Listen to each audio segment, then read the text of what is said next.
YCN, your local view on WVBK-CA, serving Manchester, Londonderry, Vermont, and South Charlestown, New Hampshire, and WVBQ-LP, serving Charlestown, New Hampshire, and Rockingham, Vermont.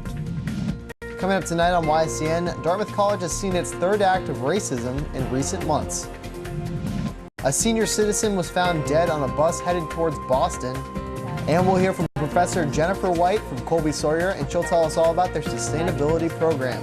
With more news, sports, and weather, stay tuned. It's time for YCN, your local view. Now, your daily digest of the Dartmouth-Lake Sunapee region. News, sports, weather, public affairs, and all that is happening in our area.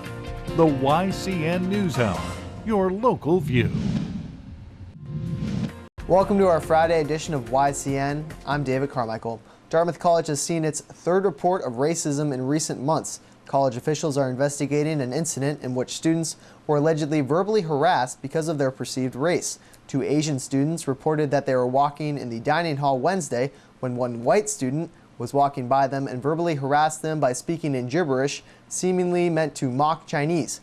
These allegations come just days after racist graffiti was discovered in a campus dorm over the weekend. The N-word was found on a student's whiteboard. In another incident, racist graffiti was scrawled in a dorm in November of last year on wall hangings supporting President Obama.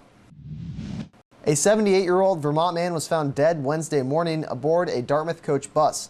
The man, whose name has not been released yet, boarded the bus at 7:25 a.m., headed towards Boston, and at about 10 a.m., when the bus was nearing Boston's South Station, the man was found unresponsive.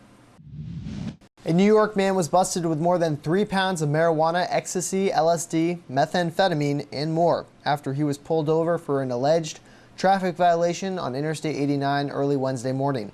The drugs were found while officers were executing a search warrant at around 2 a.m. after pulling Eric Nieslow over near Exit 1.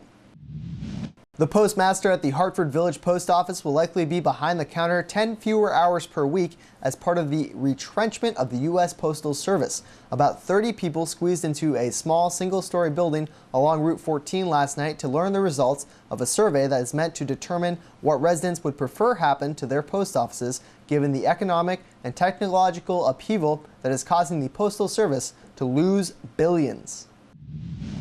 A new poll released by New England College says that New Hampshire voters overwhelmingly support stronger gun violence prevention measures in the state. According to the poll, 72% of those polled supported a ban on assault weapons in New Hampshire. The poll also found that 88% of the participants supported a national proposal to require criminal background checks for every sale of a gun. The poll reported a margin of error at 3.82%. The New Hampshire Department of Education is now accepting nominations for the 2014 Teacher of the Year. Anyone can nominate a teacher grades K through 12 who teaches at any state-approved or accredited school. Those teachers who are nominated are asked by the state education officials to fill out an application that explores their teaching style and philosophies. The deadlines for nominations are February 14th. Nominated teachers must submit applications by March 19th. The Teacher of the Year will be announced in September and spends the following year acting as an ambassador for the profession.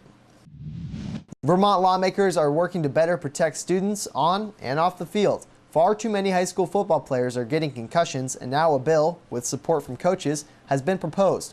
Most lawmakers support the bill and are hoping that it will be passed this session. They would also like to see more research being done on the long-term effects of concussions. For these stories and more, be sure to like our Facebook page and check out our website at ycnnow.com. The first person to send us a legitimate news tip will win 2 free Ragged Mountain tickets. So if you want to do some free skiing this weekend, act fast. After the break, we'll learn about some great hikes you can do in our region with Jerry Gold. The YCN News Hour continues in a moment.